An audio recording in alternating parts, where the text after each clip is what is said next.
People process financial information on a third grade level. They've had their life, they have their own industry they're in, and then all of a sudden they're trying to figure out the financial world because they got to set up lifetime income and they got to protect the money, and now they're getting thrown all this stuff and high pressure. It's not their fault they're at the third grade level, but we need to get them at least to the sixth grade level so they can make a good decision. We have 13 to 14,000 people turning 65 every single day. They're looking for guarantees. They're looking to transfer risk. They're looking for lifetime income or to protect the principal or legacy or some type of long-term care format. They're not looking at the chairman of the Fed. They could give a crap. They're going into chapter 2 of their lives. To my knowledge, we're the only one truly pounding the table with contractual guarantees. Why do people think inherently sometimes that annuities are bad? What's wrong with America's marketing message when it comes to educating the public on annuities?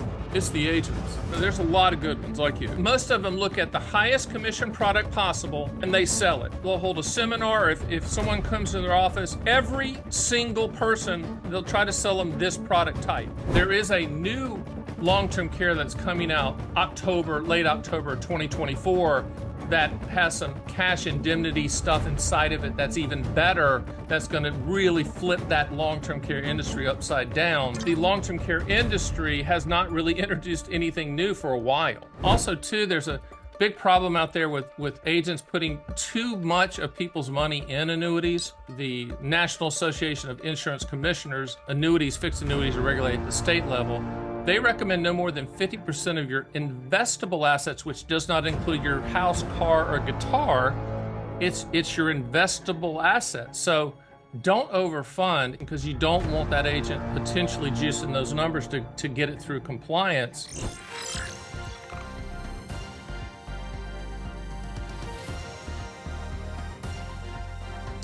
This is America's annuity agent, Stan, the annuity man, a personal friend of mine, I'm proud to say, and somebody I've looked up to for many years. Stan, thanks for making time for me, man. I appreciate you coming on. Looking forward to the conversation. Hopefully it'll be brutally honest and factual. We're not gonna mess around. I know you don't pull any punches. You shoot it No. straight. Is what I love, man. My wife overheard part of our conversation the other day, and you've been kind enough to mentor me and give me some advice. And she was like, "Man, Stan's really, really honest." And I was like, "I know. I love it." I was smiling ear to ear, man. That was such a great conversation. Thank you. So I want to dive right in because there's a lot happening right now in our industry, and I want to get your input on some of the things that are happening right now with interest rates where they're at. They're in a declining environment for the first time in a little while. What's important for people to know about annuities in this interest rate environment? Ignore them. Okay. Ignore interest rates either going up or down. It doesn't matter at the end of the day. And when you're looking at annuities, and annuities are more than just one type. I have an acronym called PIL that tells you what annuities solve for. P stands for principal protection. I stands for income for life. L stands for legacy. The other L stands for long-term care. When you're talking about lifetime income, interest rates play a secondary role in the pricing.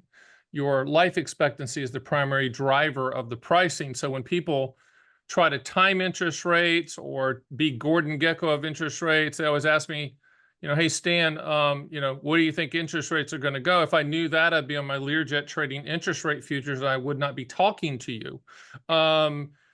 People get caught here, mostly consumers, and the agents allow them to do that because,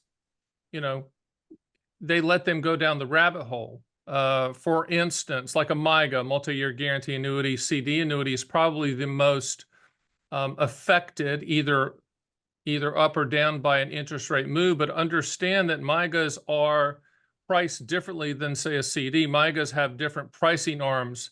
Life insurance companies issue MYGAs, so they're pricing it off of life insurance policies, lifetime income policies, legacy bond portfolios, capacity issues, which is a big deal. So it's just not static to interest rates. So the focus on interest rates in our industry is comical, in my opinion. We have 13 to 14,000 people turning 65 every single day. They're looking for guarantees. They're looking to transfer risk. They're looking for lifetime income or to protect the principal or legacy or some type of long-term care format. They're not looking at the chairman of the Fed. They could give a crap. They're going into chapter 2 of their lives. And so we're going to shop all carriers for the highest contractual guarantee, and reminding people that you're not an interest rate guru, nor are we. And what we have found with our sales, that we're not affected either way, whether they go up or they go down. Our sales go up because we're selling contractual guarantees. We're not focused on anything hypothetical or theoretical or back tested or any of that nonsense. I know that's a long answer, but it's important to put the interest rate situation and focus in context. I think that's crucial. You used a term there that I'm very familiar with, but I want you to explain to people who aren't familiar with it. When you use the term contractual guarantee, what does that mean to somebody? Well, it's pretty basic. Life insurance companies issue annuities, and there's many types of annuities: MIGA, SPIAs, DIAs, QLACs, fixed index annuities, variable annuities. We can keep going. There's many types. And obviously you've heard me say, and I'll tell the listening audience, you already own one. Everyone listening to this already owns an annuity, and that is Social Security, the best inflation annuity on the planet. If you have a pension from your employer, you own two. But contractual guarantees means when you buy an annuity type, regardless of the type, from the life insurance company that's issuing the annuity, you're getting something in the mail called a policy. And that policy is a contract. It's a contract between you and the issuing life insurance company that's issuing the annuity. Now, because it's a contract, we just say, okay, let's base our decision 100% on the contractual guarantees. When you look at annuities, all types, as contractually guaranteed products, what have you done? You've commoditized the product. There's no product better than the other. We don't do the hypothetical garbage crap, bad chicken dinner seminar, expensive steak dinner seminar where, Mr. Jones, if you'd owned it 10 years ago, you'd have made this with an upfront bonus. That's nonsense garbage. So when we do, and to my knowledge, we're the only one truly pounding the table with contractual guarantees, because going back to your original question, what does that mean? That means you're getting a policy from the annuity company, the life insurance company issuing the annuity. So guess what? You might want to base your decision on all the verbiage in the policy, which is a contract. We had Tom Hegna on. He mentioned this term mortality credit. What are your thoughts on mortality credits? What does that mean to a consumer? It's life expectancy. It's mortality credits and Tommy's a good friend of mine, and he's been on my podcast, Fun with Annuities. So mortality credits is, in essence, going to a football stadium, and everybody in that football stadium is your age and your gender. So you're pooling the risk with all of those. In essence, let's give an example. You're 72 years old, you're male, you got, this is kind of a disturbing thought. You've got a football stadium full of 72-year-old males, and some of you are going to live longer than others.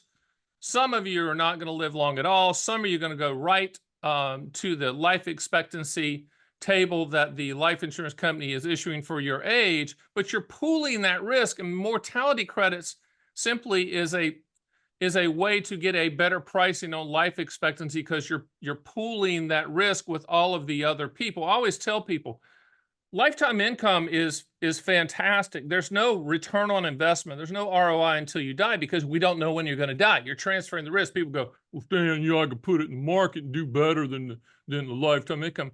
Hey, player, that's not the way to look at it, okay? You're transferring the risk to the annuity company. So if you live forever, it's going to pay you forever. And you can structure that lifetime income payment so that 100% of the money is going to go to your beneficiaries, whatever's left, because it's return of principal plus interest when you die. I hate when people go, I'd never buy an annuity because, when you die, money goes poof. That's one of 40 ways to structure it. So, there's a lot of misinformation out here. I've done thousands of videos trying to circumvent that. That's the reason I'm on with you. If I can get through one person's head out there that these are commodity products, you can structure them and customize them the way that you want to, and just don't allow any agent or advisor to say, well, this is the best one. I've looked at all of them, sir, and this is the best one. That means it's the best one for them. They're going on some trip to Bora Bora with their girlfriend, boyfriend, or whatever, if they sell enough of it, okay? In 2003, the securities industry got rid of these incentive trips. I used to be with Morgan Stanley, Dean Wood, or Payne Weber, and UBS. but not the annuity industry, baby. You can go to Italy, drive a Ferrari, get a Super Bowl ring, whatever, if you sell enough of that company's product, which is garbage. I wish we'd get rid of that. In a perfect world, I wish all annuity built-in commissions were the same, but they haven't made me annuity czar yet. Yet, that's the key word there. So Correct. I'd vote for you right now. Being America's annuity agent, you talk to a lot of people about annuities. I thought it'd be fun if we could just go through a couple of those objections. You mentioned one about people saying, well, hey, what happens if they keep the money when you die? We covered that. But what do you say to people when they're like, well, they're just giving you your own money back? What's the value in that? What's your response to that? They're giving your money back with interest. All lifetime income products, and there's 4 types. Single premium immediate annuities, acronym SPIAs, deferred income annuities, acronym DIAs, qualified longevity annuity contract, acronym QLACs, and then income riders, no acronym. Those are the 4 ways to get lifetime income. Every single one of them is a return of principal plus interest. So getting back to there's no ROI until you die, I always say, well, I have I'm probably, I don't know, 5,000 clients that I'm guessing that have, and just I have lots more than that, but I have clients that their account's at 0 and they're still getting paid. When I say there's no ROI until you die, what if you outlive your life expectancy by 16 years?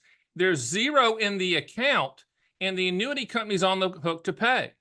As long as you're breathing, even if you're on a ventilator, okay, you call it a ventilator annuity. There's real value in that. Social Security, no one ever complains about it. Why? Because it pays as long as you're breathing. Pensions, it pays as long as you're breathing. Okay? Life insurance companies are shouldering the risk. You're transferring the risk to an annuity company, and it's called longevity risk. All the smart people in the room with the ascots will say it's longevity. You're just solving for longevity risk. What is that? It's the fear of outliving your money. When you buy a lifetime income stream annuity type, remember there's 4 types. Remember there's 40 different ways to structure it. And remember you can structure for lifetime income and make sure 100% of any unused money goes to the beneficiaries, not the evil annuity company. When you transfer that risk to the annuity company, okay, I think that's a good deal. And anybody, any agent, any idiot that stands up in front of you at a good steak dinner seminar and says, well, I'll tell you what, my annuity, you're going to get a lifetime income, and at the end, it's all going to be intact. They're lying. They're stupid as a box of hair, or they're lying to you. There's no such thing. There's no too good to be true product. Yes, you're getting your money back with interest. Yes, we can structure so that the evil annuity company doesn't keep a penny. I think when you do that, then the risk is on the annuity company, the life insurance company issuing the annuity. I think it's a great deal. Also, too, less than 9% of private employers offer pensions. So what are you going to do with that 401k, 403b, 457, whatever you've been accumulating? You're going to have to turn it into an income stream, or your spouse is going to smack you in the head.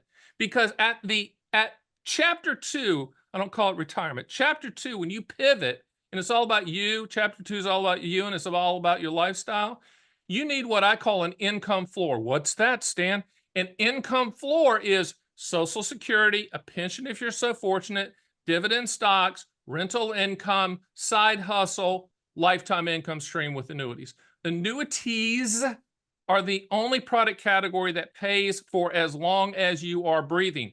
You either see that value or you do not, period. It's absolutely incredible. All right, last one. A lot of people have this stigma that they're inherently bad, and I think this plays into this thing they call the annuity puzzle, or all this advertising. Why do people think inherently sometimes that annuities are bad? What's wrong with America's marketing message when it comes to educating the public on annuities? It's the agents. The agents out there, and there's a lot of good ones like you. The agents have taken the most of them look at the highest commission product possible, and they sell it. They'll hold a seminar, or if someone comes to their office, every single person will be they'll try to sell them this product type, okay? Because it's the highest commission. That would be like a doctor holding a seminar, 100 people in the room, and saying, okay, this prescription is for everybody in here, every single one of you. That, if you think of it like that, that's insanity. because not everybody needs that, whatever that medication is or whatever the side effects, good and bad, are. It's the same thing that's happening in the industry. So what happens? If you agents will look for the highest commission product and then try to fit a square peg into a round hole. I always tell people, if you go to some seminars or some agent's office and you have a sore throat and a sprained ankle, that's what you need solved. They'll sell you an annuity, and they'll sell you their annuity, and they'll sell you their annuity with the highest commission and the one that lets them go to Italy with their girlfriend or boyfriend, whatever applies. The point is, it's the industry's fault. And that's the reason. The unique part about my company, the Annuity Man, is everything was fine on Wall Street. Trust me, I was doing fine. But I saw how annuities were being sold. I could not believe it. I literally was like, you got to be kidding me. And the reason that continues is it's so profitable, and the built-in commissions, and yes, all annuity commissions are built in. The built-in commissions on some of these products are so high that agents just sell just that product. Even though there's multiple different products, SPIAs, DIAs, QLACs, MIGAs, but they fall into the trap of selling the high commission product. The other thing is, and I'm not going to mention the person's name because I actually know him and his son, they're running multi-million-dollar ads with annuities or crap and all this stuff. Go for it, man. Manage the money. I have nothing against them. But the other thing that's the problem is financial journalists as a whole are clueless when it comes to annuities. Most, and the reason I know that is I've spoken to most of the big ones, okay? Most of them just think there's immediate annuities out there. And most of them think that there's immediate annuities that are life only, means if you die, the money goes poof, not knowing there's 40 different ways to structure it. So it's a communication issue. And that's the reason 5 years ago I said, you know what? I'm going to do videos. And I've done thousands of them. And I've done thousands of them that aren't salesy. I've done them so that you can get educated. I wrote 7 books on the subject that you can get for free at my site.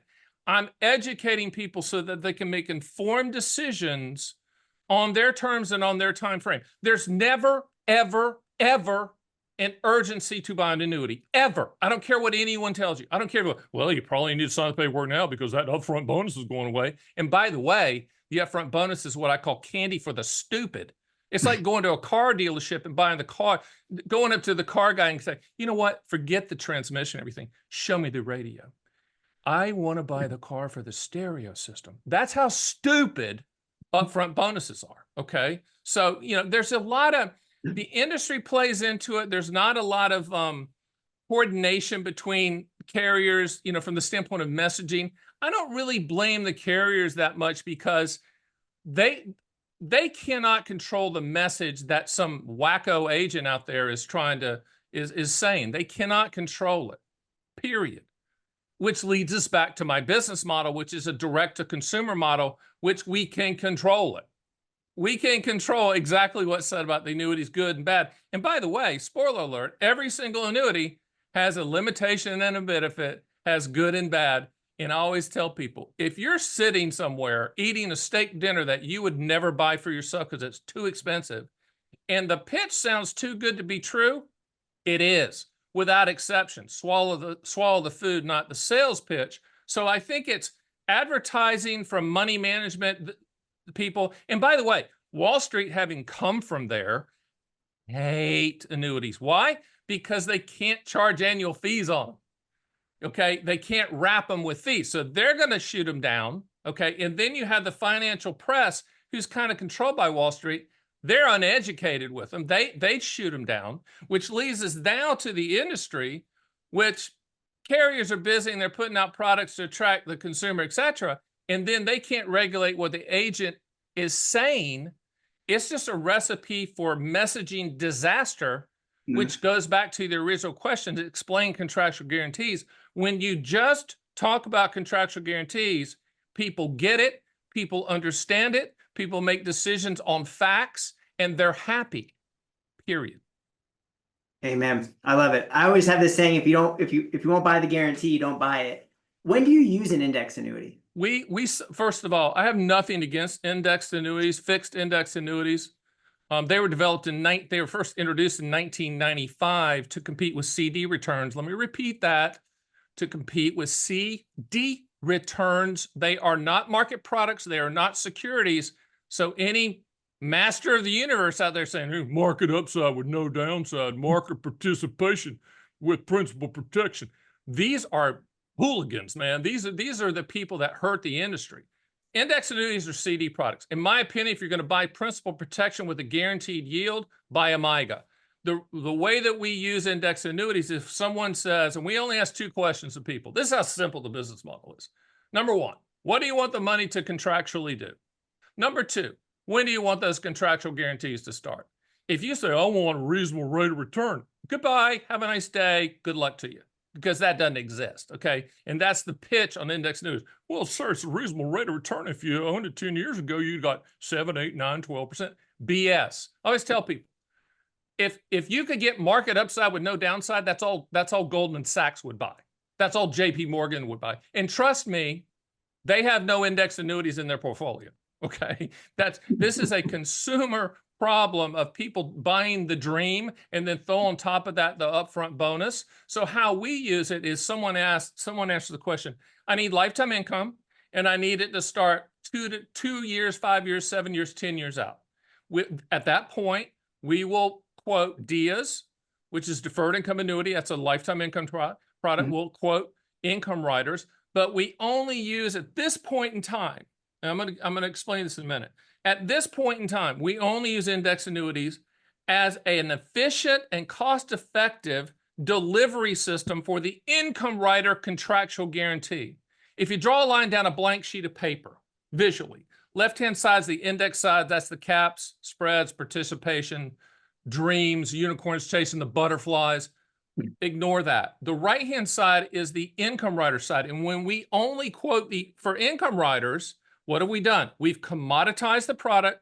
We're quoting all income riders for the highest income rider guarantee. And we're not talking any at all about the accumulation value.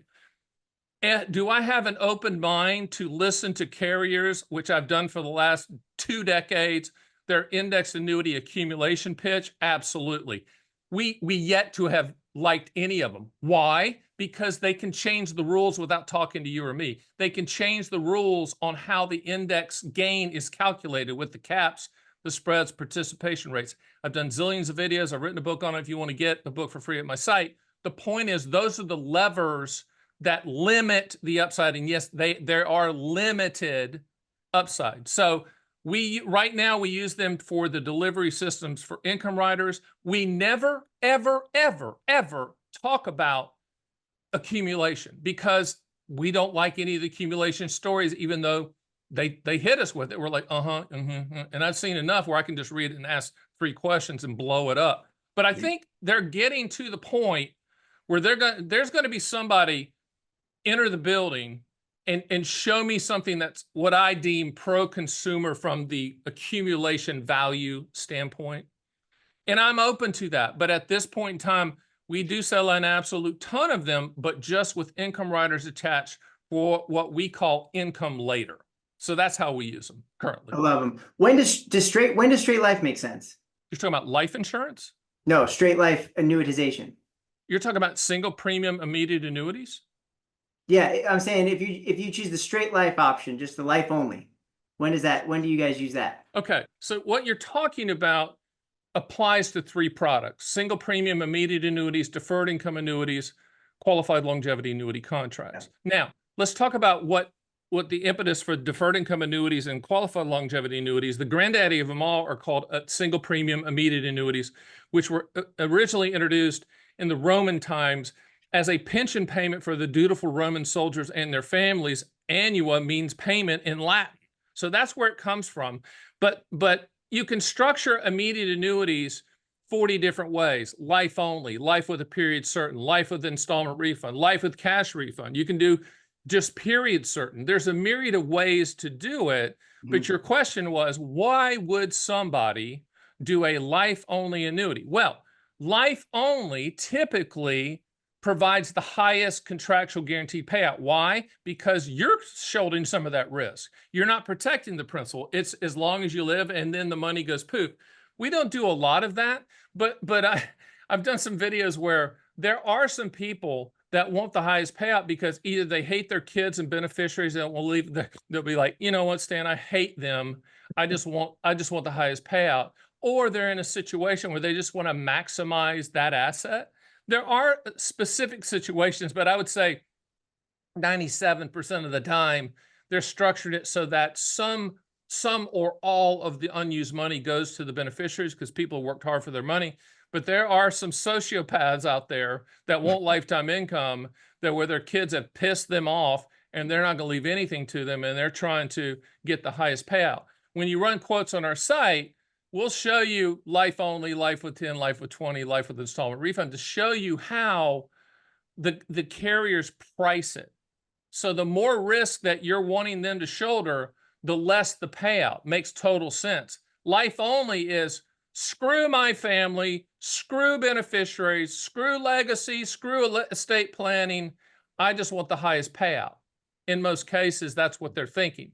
Sometimes it actually makes sense from a planning standpoint, but not that much. But I would say less than 3% of all immediate annuities, which we sell more than anybody, I would think, are life only. And those are special situations where we literally stop them and go, okay, you do understand that when your Learjet hits the mountain, under this one structure out of 40 structures, money goes poof. They're like, yep, hate my family, do it.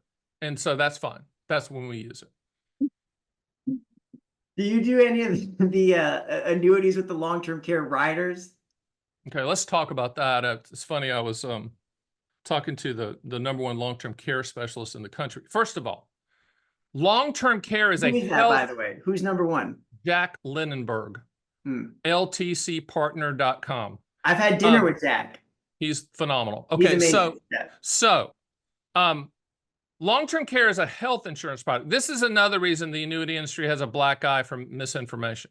Okay. Long-term care is a health insurance product. Annuities are a life insurance product. Takes two different licenses to sell either or, okay? In the life insurance realm with annuities, there is no long-term care attachment. There's confinement care attachments, but long-term care is a health insurance product. So if you have an agent telling you, I have this index annuity, it's got a rider with long-term care, they lied right there. Right there, they disqualified themselves. It's not long-term care. Long-term care has special tax provisions that life insurance products with confinement care riders don't. One thing I'm going to tell people, listen closely. If somebody is trying to convince you to give up your long-term care, and there's three types now of long-term care. Three.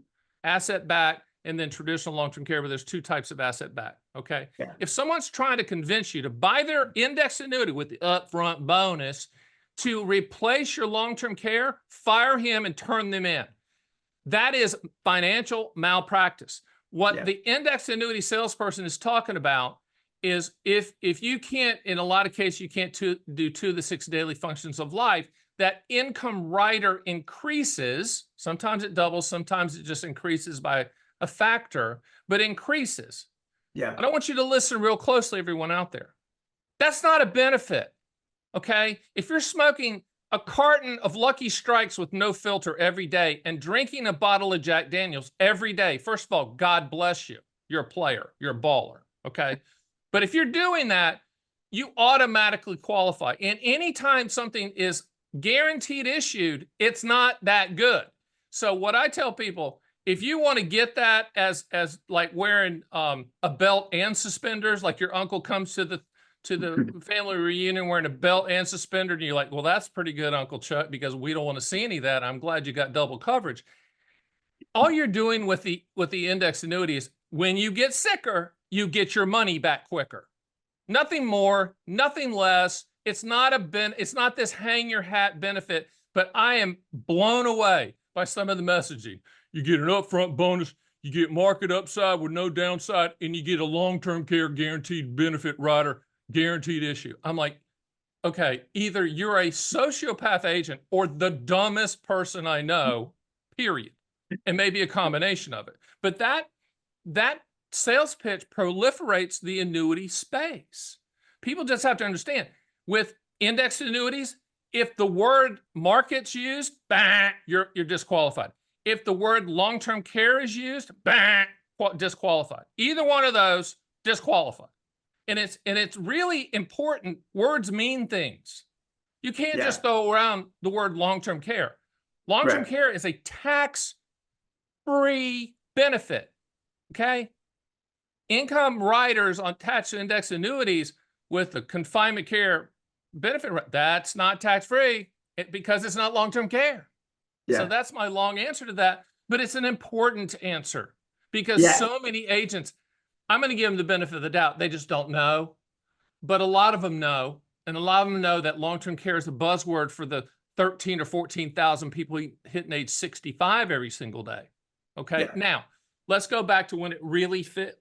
So the question I would ask is, okay, is there a place that it fits? Yes. If you can't qualify for the long-term care product called Jack Lindenberg, ltcpartner.com, if you can't qualify for that, okay, then your only option is the carton of Lucky Strikes and the Jack Daniels policy, okay, which is the income rider with the confinement care. That's your only hope.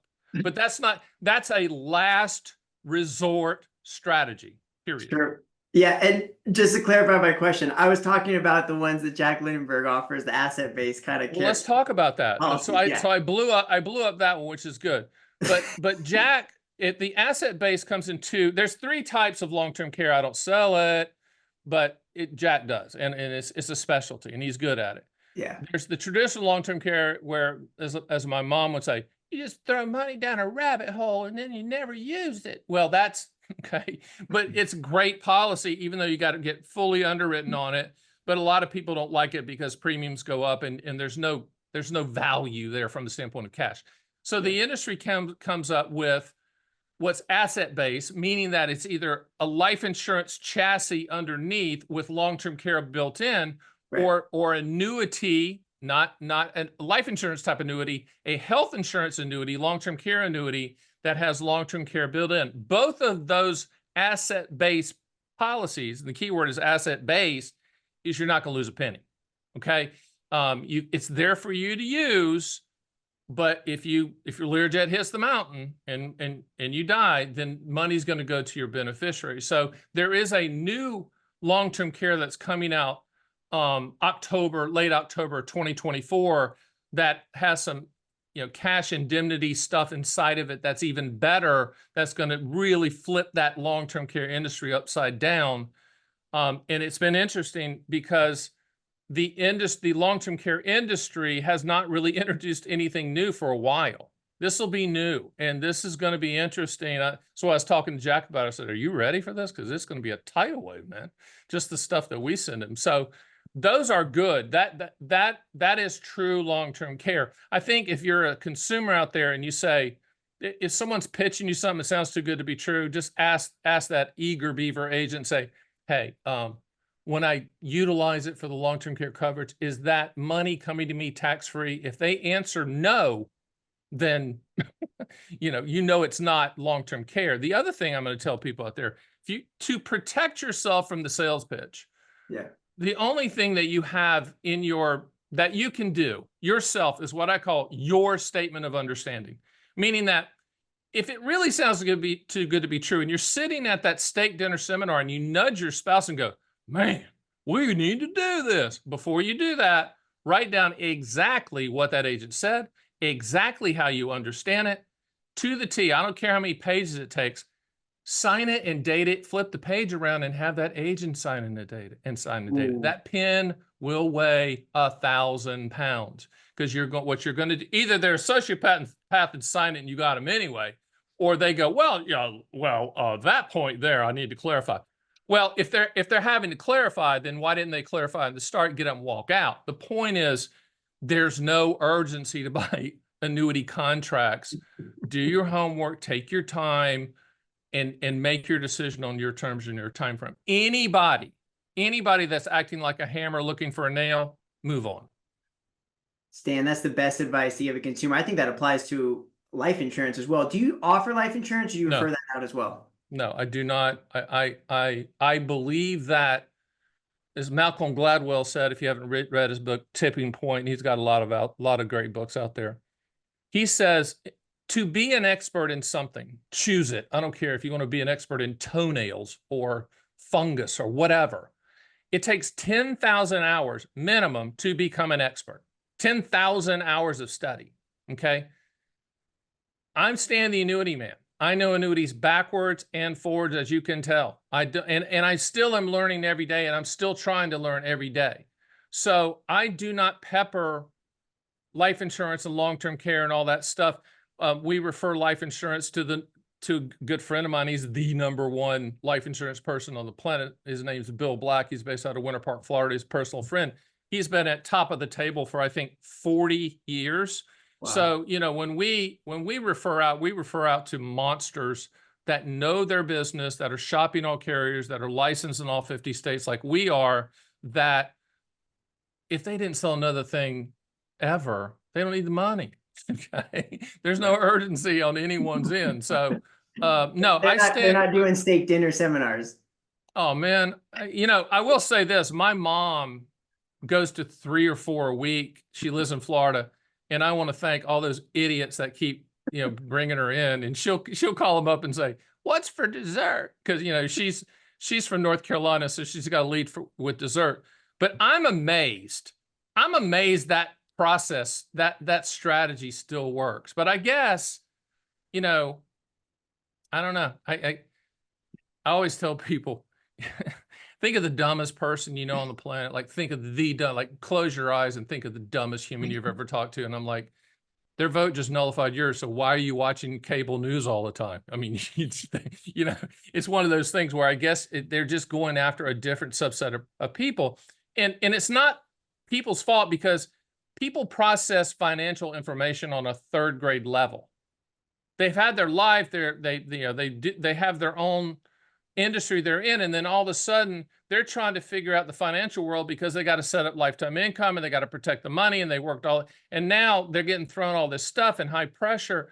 It's not their fault they're at the 3rd grade level, but we need to get them at least to the 6th grade level so they can make a good decision.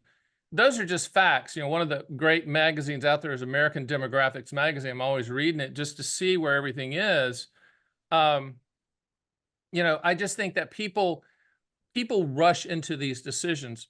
If you have a 401k, 403b, 457, something you've been deferring, you can always just roll that into an IRA and sit and think about it.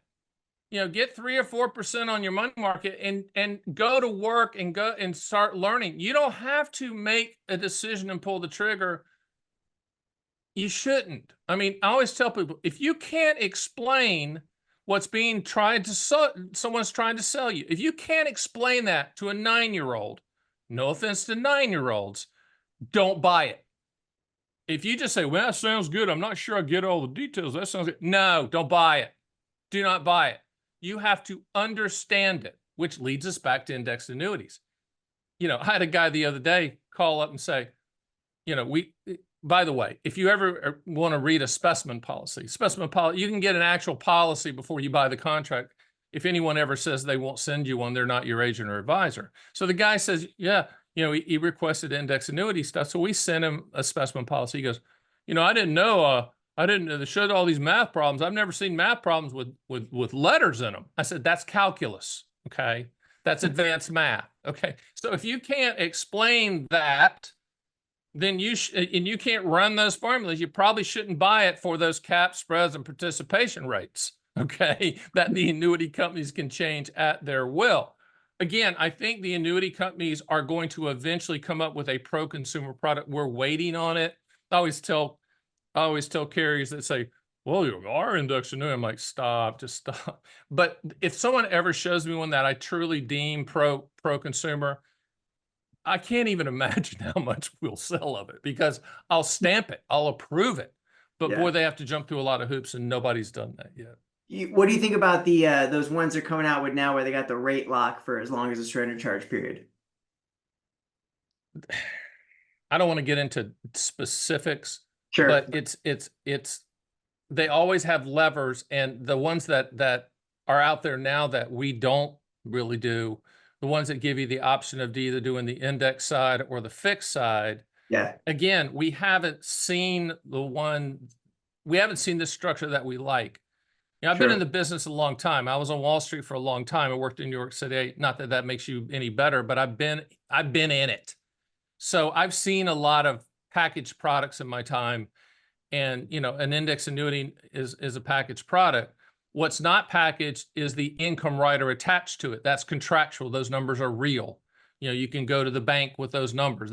Those numbers are going to happen, which is the reason we focus on that. So anything with those types of what I call asterisk clauses, we shy away from, because we want our clients to know what they own. It's their money. They need to know what they own. Also, too, there's a big problem out there with agents putting too much of people's money in annuities.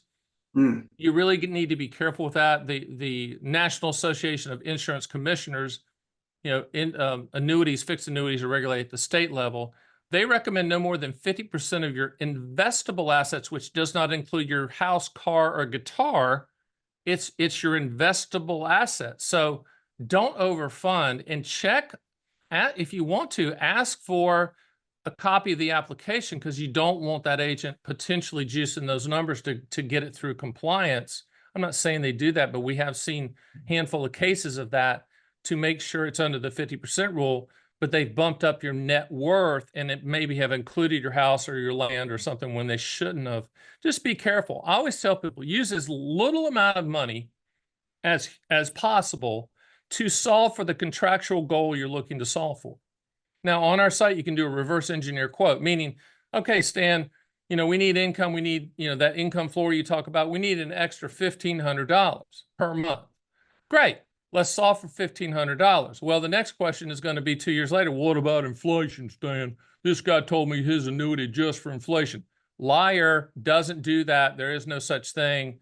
That's crazy. That's just crazy talk. Again, how did the annuity industry get a bad reputation? For stuff like that. The way to solve for inflation is figure out your specific situation at the time you need additional income, reverse engineer the quote. Let's just say 3 years from now, you need an additional $300, solve for $300. But there is no floating indexed annuity or variable annuity that adjusts for inflation. Sounds good in theory, flat out misinformation. Because again, if there was such a product, think logically. If there was such a product that floated with inflation, okay, everyone, the big boys would be buying it, and they ain't buying it. And understand this: anytime someone talks about an inflation increase, whether it's a cost of living adjustment that you can attach to immediate annuity, or the index include, your income increases with the index increase, that crap, all the annuity companies are doing is severely and drastically lowering the initial payout by upwards of 30 to 40% as compared to the same annuity without it. Yeah. So they're not giving anything away. And typically the math on it, it's a 6 to 9 year break-even point. So mathematically it doesn't make sense. It feels good. Feels good to look at Martha and go, you know what, Martha, our income's going to increase every single year like Social Security. No, it's not. The annuity company is going to lower it severely, and you haven't run that number. Social Security is the best inflation annuity on the planet. Why? It's not actuarial, it's political. They're increasing it to get your vote. They're not running numbers on your age. They're just like, well, if we increase it, we might retain power. That's all they're thinking. Life insurance companies that issue annuities, they're not thinking that. There's not a philanthropist working at an annuity company going, you know what? I'm going to give away an upfront bonus because I like people, and I'm going to have a product that increases with inflation. No, they're capitalist, okay? They're bloody capitalist. And so they're not going to do that. So if it sounds too good to be true, it is every time with annuities without exception. I've seen it all. Stan, I didn't realize how funny you are. One of my favorite, I got 3 more questions, then we'll wrap up here. One of my favorite things you did was that interview you did with Chris Crone, and you guys were kind of having this debate about annuities. I thought that was so fun to watch. I loved it. What was your biggest takeaway from that interview? Well, first of all, Chris Crone is KRISKHRON. He's one of the biggest real estate YouTubers on the planet. I mean, the guy is a monster. And the way that I met him is the YouTube producer that I was working with at the time out of Salt Lake City, Utah, Chris Crone was one of his clients as well. And Chris got so big that he just went and just built his own thing. He's got like, I don't know, a zillion employees. But he brought me in there because he is a proponent of real estate using real estate for income and all that stuff. Too much for me. I mean, I'm like, dude, I'm not that smart. I just, that's too much. But what was funny about that is he was asking me pretty hard questions, which I love and I don't shy away from. I run toward those bullets. But I think he was surprised on what I said. And what I really said that kind of threw him was, if you're less than 50 years old, you probably shouldn't buy an annuity. Okay, period, end of story. Or you got to tell me a really good reason why and be the asterisk to the story, because less than 50, and I get appalled by people trying to sell annuities to 27-year-olds and 32-year-olds and 40-year. I'm like, what are you doing? Okay. Are there exceptions to the rule? Yes, but they're 1 in 10,000. So the biggest thing with Chris is, yes, you can do real estate, but there does come a point in time where you're going to transition to chapter 2. I always tell people at age 50, you should start thinking about annuities. Age 55, you should start learning about them. Okay. Now, there might be situations where you need to talk, and there are a handful of our clients that are young, but they're really different. Also, too, there's things called structured settlements, which are in essence immediate annuities that are issued to people that have been in bad wrecks or accidents that are payments for life.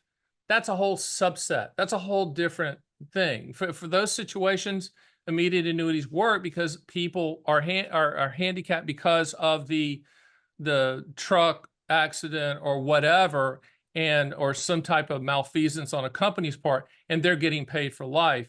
But I think the Chris Crone thing was fantastic because we just went at it from the standpoint, and he was not really briefed on who I was and what I was getting ready to say. And I think he thought I was going to be some, index annuity gunslinger nonsense person.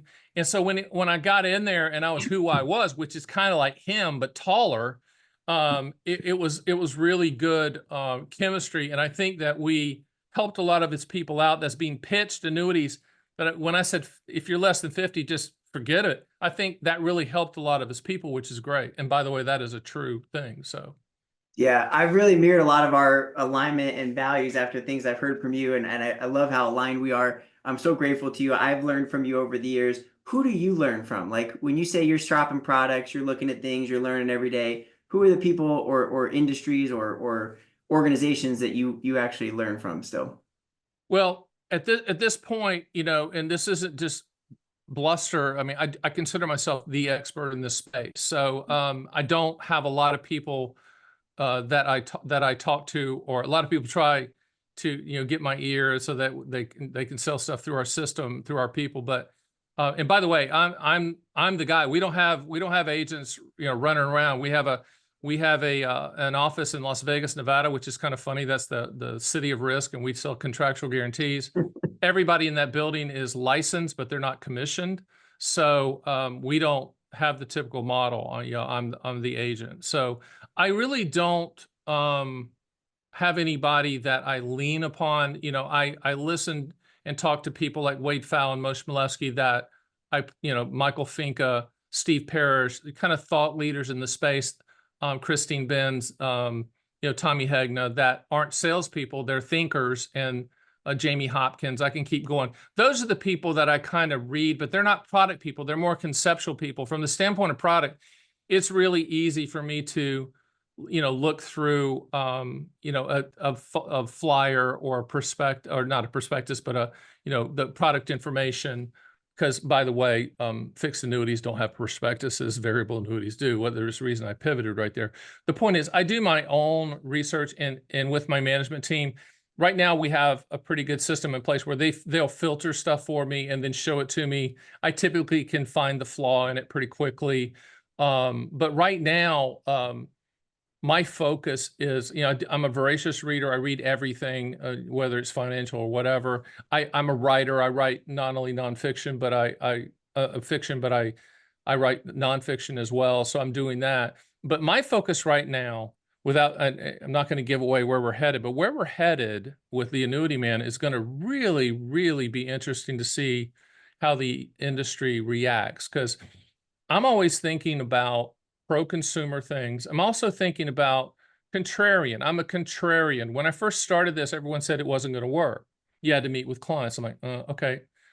You can't tell me it's not going to work. So over the past 15 years, I've been told 5 or 6 different times on 5 or 6 different things that, nah, that won't work in the industry, or it's been tried, it didn't work. That's the wrong thing to tell me. So, over the next 12 to 6 to 18 months, you're going to see some things coming from us that are going to flip the industry in the consumers' direction, not the industry's direction. Is all pro-consumer, and I own 100% of the company. I put my money where my mouth is. I keep reinvesting money into it, but I'm really excited to the next phase. Most people would look at what we've done as just let the train roll down the track. I'm like, no, no, no. Let's think about how to make it better for all consumers, and then drag the industry across the finish line with us. So that's my passion right now. The annuity products are what they are, and the only like I said, the only thing that if there's a brand new product we'll look at is a brand new index annuity that I actually agreed with the accumulation value story. That would be kind of a game changer, but we're waiting on them, and I'm not involved in any of those types of product development. Do not want to be at those tables with those people. I don't go to those trips. I don't do any of that nonsense. I mean, the worst thing ever would be for me to go to a trip. That would be horrible. But that's where we're at. I'm really excited on where we're headed, just because we're going to spend a lot of money to make this really good for the consumer. I remember a long time ago when I was working with Dean Witter. Dean Witter eventually got purchased by Morgan Stanley, and we had one of the grand poobahs come down from New York, off the New York office. I was working in one of the satellite offices at that point in time. I moved to Florida from New York, and he came down, and the question, what had happened, E-Trade had just started. Okay, E-Trade had just started, and I raised my hand. I said, "Hey, man, $8 a trade, and we're charging $400 a transaction. It's like to sell a stock. I mean, that's just the way it was back in the day."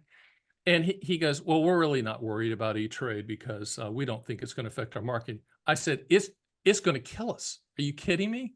And so I didn't go over well with the manager that day, but I was right.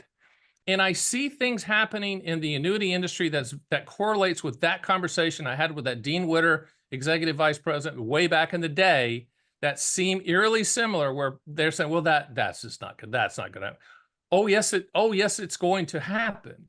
The reason that there's not a lot of change in the annuity industry is it's a very profitable business. If me and you had, $500 million laying around, we could, printing money is starting a life insurance and annuity company. Why? Is because they know when you're going to die.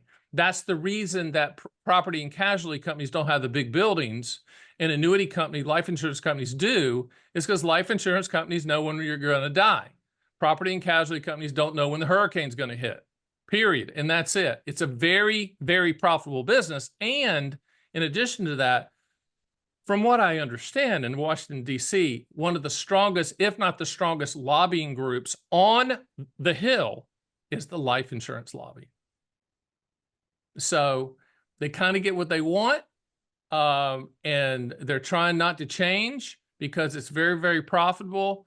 And when I see something like that, I'm gonna probably want to change it. The interesting part about that, and I'll end that answer with this, is the life insurance companies, whether they know it or not, and I know they won't be totally on board, but they will make a ton more money with the changes that we're getting ready to implement. That's so incredible. My last question was going to be, where's Stan the Annuity Man going? But how long are you going to do this for? I don't know. I just turned 60. I'm getting ready to be a grandfather. So that's pretty cool. I don't know that answer. Our company has grown way beyond what I ever imagined. When I first started it and decided to leave at that point in time, Union Bank of Switzerland, UBS, it was me and my wife. And, it was me and my wife working forever, 4 or 5 years before we added another employee. So, and now we have this huge office in Vegas. We're moving to a larger space next year. It's grown beyond my wildest expectations. I think anybody that's an entrepreneur, and I consider myself an entrepreneur, um, anybody that's an entrepreneur never starts something with grandiose thoughts of where it's going to be.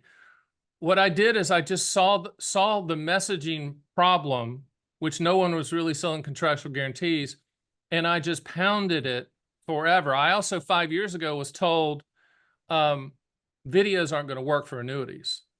Okay, 1,100 videos later, I've proven that they have worked. So it's just one of those things where it's all about education. What I think I have done involuntarily is I've made it edutainment because I have fun with these. I have fun with these interviews. I'm a glass half full person, and I'm very serious about what I do, but I don't take myself seriously. I'm just that dude, man. I played college basketball. That's how I put my way through school. And so I always tell my team, take shots. You're not gonna make them all, but you can't score unless you take shots. And taking shots in our world is creativity. We really value creative thinking, creative thoughts, outside the box thinking, and listening. I always tell my staff, use your ears and your mouth in proportion. Listen to people, listen to what they need, what in all of the changes you're going to see, and all the changes we've done, and all of the stuff that we've done has been consumer driven. They've told us, hey, why don't you do this? Or hey, I'd like to see the quotes do this. Or hey, could you write a book on this? Or hey, how many, people say, how do you get 1,000 topics for videos? People say, do a video on this. And that's how we do it. It's not rocket science. We're listening to the consumer. The consumer is going to tell you what they want to hear. And that's the reason the video series have grown from, we do in-studio videos, and then we do what's called Shooting It Straight with Stan, which is me just ranting like I'm doing now. And then we do a Q&A Friday, which is I'm answering questions in like a 2-minute format from people just asking them. And then I have my Fun with Annuities podcast when I get, the Mosh Maleficki's and the Wade Fowles on and try to get smart. But that's it. And it's nothing fancy. I'm hoping to drag more and more agents across the finish line with me to do this type of messaging, because it's so pro-consumer that, people that have done it like yourself are surprised how receptive people are to just a factual, contractual message. It's so true. Stan, you're a true gem. Thank you so much for everything you're doing for everyone. We appreciate you. Thanks for coming on. Thanks. Take care. All right, if you like that video, check out this other video I did where I reacted to one of Stan's videos, one of my absolute favorites. You can check out that video right here. Thanks for watching.